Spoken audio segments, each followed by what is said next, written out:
Happy new year to all of you. मेरी तरफ से आप सभी को नववर्ष की हार्दिक शुभकामनाएं। मैं काफ़ी लेट हो गया इस सीरीज़ को लाने में, लगभग एक हफ्ते का टाइम बीत गया। Sorry for that. बट आज हम शुरू करते हैं अपनी जूरिस्प्रूडेंस जो एलएलएम सीरीज़ है।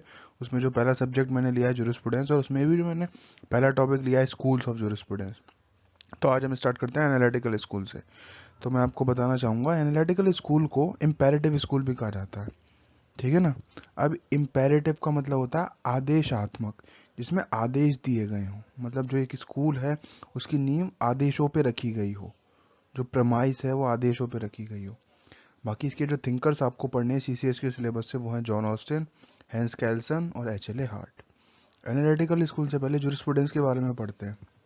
तो जूरिस्प्रूडेंस का मतलब होता है ये लॉ को इस तरीके से डील करेगा क्योंकि वो प्रेजेंट फॉर्म मतलब वर्तमान में मौजूद है, इसलिए वो लॉ से डील कर रहा है। एनालिटिकल स्कूल के और सारे भी पर्सपेक्टिव्स हैं, वो हमें नहीं पढ़ने, बाकी हमको पढ़ना है केवल लॉ से रिलेटेड। दूसरा पॉइंट है रिलेशन टू द स्टेट। अब इसका रिलेशन टू द स्टेट क्यों है? क्योंकि स्टेट ही तो कानून बनाएगी, इस स्टेट ही तो कोई गवर्नमेंट ऑर्डर पास करेगी, कोई कमांड देगी, उस पर सैंक्शन लगाएगी, पेनल्टीज होंगी, इम्प्रिजनमेंट होगी, पनिशमेंट्स होंगे, वो सारा काम स्टेट का है। तो इसका रिलेशन स्टेट से होना बहुत ज़रूरी है। और थर्ड पॉइंट है एज इट एक्चुअली एग्जिस्ट। मतलब ये वर्तमान में है ही मौजूद। मतलब जब स्टेट नहीं थी तब भी कमांड थी, सैंक्शंस थे, पेनल्टीज थी, पनिशमेंट्स थे। तो इसका सारा मतलब ये है। बाकी हम स्टार्ट करते हैं जॉन ऑस्टिन से। तो इंग्लिश जूरिस्प्रूडेंस जो है उसमें उसके जो फादर कहा जाता है वो कहा जाता है आपके जॉन ऑस्टिन को। तो अब इसमें इन्होंने मतलब जॉन ऑस्टिन जो थे, इनकी जो स्टडी थी वो पॉजिटिव लॉ से रिलेटेड थी। और पॉजिटिव लॉ और एनालिटिकल मेथड। अब एनालिटिकल मेथड का मतलब होता है लॉजिकल रीजनिंग। आप कोई भी बात कह रहे हैं तो उसके लिए एक तार्किक या फिर एक तर्क होना चाहिए, एक लॉजिक होना चाहिए उस बात को कहने का। तो उन्होंने दो पार्ट्स में डिवाइड किया पॉजिटिव लॉ को। पहला था लॉज प्रॉपरली सो कॉल्ड, दूसरा था laws improperly so called. Laws properly so called में सैंक्शंस थे, और लॉज इम्प्रॉपरली सो कॉल्ड में सैंक्शन नहीं थे। ठीक है। और ये जो लॉज प्रॉपरली सो कॉल्ड थे, इनको मोराल से, जो नैतिकता थी, उनसे दूर रखा गया था, मतलब उनसे डिस्टिंग्विश किया गया था। बाकी थर्ड पॉइंट पे आते हैं। तो थर्ड पॉइंट है aggregate of rule set by man as politically superior to man. तो यहाँ पे एक चीज़ देखने की बात है, ये थोड़ी मिस्टेक हो गई है। ये जो aggregate of rule set by man, तो एम ए एन होगा। तो मैन एम ई एन होता है प्लूरल के लिए use, M A N use होता है उसके लिए क्या कहते हैं ये सिंगुलर के लिए। तो एक मैन, जो रूल्स हैं, जो एग्रीगेटर है उन रूल्स का, वो एक मैन सेट करेगा। किसके लिए रूल्स? जो सुपीरियर टू मैन है, मतलब बाकी सारे मैनों से, मतलब बाकी सारे जो पर्सन्स हैं उनसे जो सुपीरियर होगा। और टू मैन मतलब उनसे जो सुपीरियर होगा, एक मैन सेट करेगा जो उनसे सुपीरियर होगा बाकी और मैनों से, उनके लिए रूल सेट करेगा। And as political inferior subject, जो पॉलिटिक्स से इन्फीरियर सब्जेक्ट्स होंगे, जैसे माइनॉरिटीज़ हो गई, या एन नंबर ऑफ चीज़ें आप रिसर्च कर लेना, आपको पता चल जाएंगी। तो बेसिकली इनका ये फंडा था। बाकी इसके एसेंशियल एट्रीब्यूट्स पे आते हैं।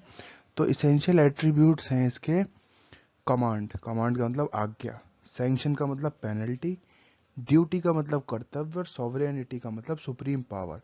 अब सॉवरेनिटी इंडिया के सेंस में क्या है? अब यूके के इंडिया के सेंस में है सुप्रीम है हमारी गवर्नमेंट, जो पार्लियामेंट में पार्टी रूल कर रही है, जिसको बोलते हैं एनडीए, नेशनल डेमोक्रेटिक अलायंस। बाकी यूके के सेंस में क्वीन सुप्रीम है, यूएस के पर्सपेक्टिव में प्रेसिडेंट सुप्रीम है। तो सॉवरेनिटी होती है supreme power, law making authority जो है। बाकी इसमें आया, इसमें और मैं आपको बताना चाहूँगा, इसमें no place for ideal and justice. जो आदर्श थे और अराजकता थी, उनके लिए कोई जगह नहीं थी। Separation of law from morals, मतलब जो लॉ था उसको नैतिकता से एकदम दूर रखा गया था। और कमांड जो थी इसकी की थी, मतलब जो इसका मेन एलिमेंट था ना, वो कमांड थी, मतलब आज्ञा थी। इसको मैं आपको एक सिंपल वे में बताना चाहता हूँ, जैसे जॉन ऑस्टिन ने भी कोट किया था। नहीं, John Austin said and I quote, मैं आपको बताता हूँ, law is a command of sovereign which is backed by sanctions.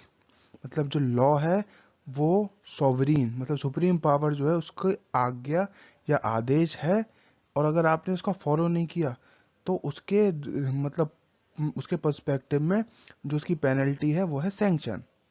मतलब फॉर एग्जांपल कि मतलब कोर्ट ने ऑर्डर किया कि तुमने अगर ऐसा फॉलो मतलब फॉर एग्जांपल ये है कि अपने फंडामेंटल राइट्स का ब्रीच कर दिया, कॉन्स्टिट्यूशन के सेंस में बताता हूँ, फंडामेंटल राइट्स का ब्रीच कर दिया तो आपके खिलाफ हाई कोर्ट या सुप्रीम कोर्ट में केस फाइल हो जाएगा, रिट पड़ जाएंगी, प्रोसीडिंग शुरू हो जाएंगी, तो ये उसका सैंक्शन था। अब फॉर एग्जांपल आप मोटर व्हीकल ले लीजिए, मोटर व्हीकल मतलब जो एक्ट है उसको ले लीजिए, और उसमें एक कानून है कि जो है मतलब उसमें एक रूल है कि आपने हेलमेट नहीं पहना तो आप पे फाइन लग जाएगा, तो ये सैंक्शंस थे। तो ये सारे प्रोसीजर्स जो आए थे, मतलब ये सारी रूलिंग्स जो आई थी, ये एनालिटिकल स्कूल की ही देन है। बाकी ये कुछ 3 पॉइंट्स हैं, मतलब ये लॉ तो नहीं है लेकिन एक्सेप्शन के बेसिस पे इनको लॉ मान लिया गया। तो पहला है एक्सप्लेनेटरी लॉज। तो इनका क्या मतलब था, ये केवल पास हुए थे टू एक्सप्लेन लॉ, ठीक है ना, मतलब ये मतलब लॉ को एक्सप्लेन करने के लिए थे, ऐसा कोई इनका मतलब नहीं था। मतलब ये ओरिजिनली जेन्युइन वे में लॉ नहीं थे। लॉ ऑफ रिपील मतलब ये इसका मतलब है ये पहले तो लॉ थे लेकिन बाद में रिपील हो गए।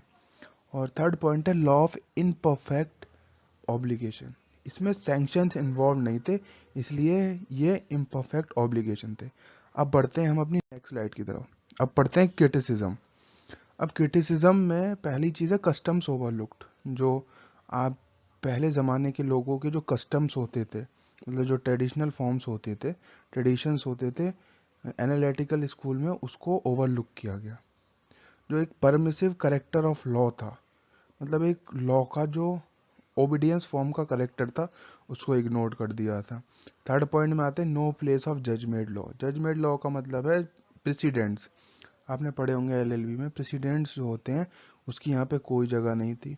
इंटरनेशनल लॉ को मियर मोरालिटी माना गया था, नैतिकता के बेसिस पे उसको इन्वॉल्व किया गया था लॉ में।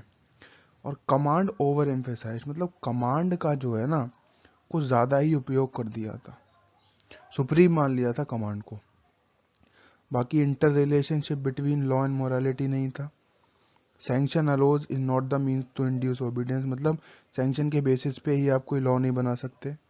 और थर्ड लास्ट पॉइंट जो है अपना वो है इनडिविजिबिलिटी ऑफ सॉवरेन क्रिटिसाइज्ड, मतलब जो सॉवरेनिटी थी उसको डिवाइड नहीं किया गया था, और मतलब उसका डिवीजन नहीं था, तो इसको क्रिटिसाइज किया गया था। Thank you very much. आपको ये लेक्चर कैसा लगा आप कमेंट करिए, आप मुझे मेल करिए, मैं अपनी मेल आईडी दे देता हूँ डिस्क्रिप्शन में। And thank you very much, मिलते हैं नेक्स्ट लेक्चर में जूरिस्प्रूडेंस के। बाकी कुछ और सीरीज़ की भी मैं प्रिपरेशन कर रहा हूँ, लेकिन सॉरी मैं भी आपको बता नहीं सकता, वरना फिर आप लोग कहेंगे कि आपने तो यही वाली सीरीज़ बहुत लेट करी, आप आगे कैसे करेंगे। तो उसके बारे में नियर फ्यूचर में आपको मिल जाएगा। Best of luck for your career, आपका नववर्ष शुभ हो, अच्छे अच्छे काम करिए, पढ़ाई करिए। Thank you very much.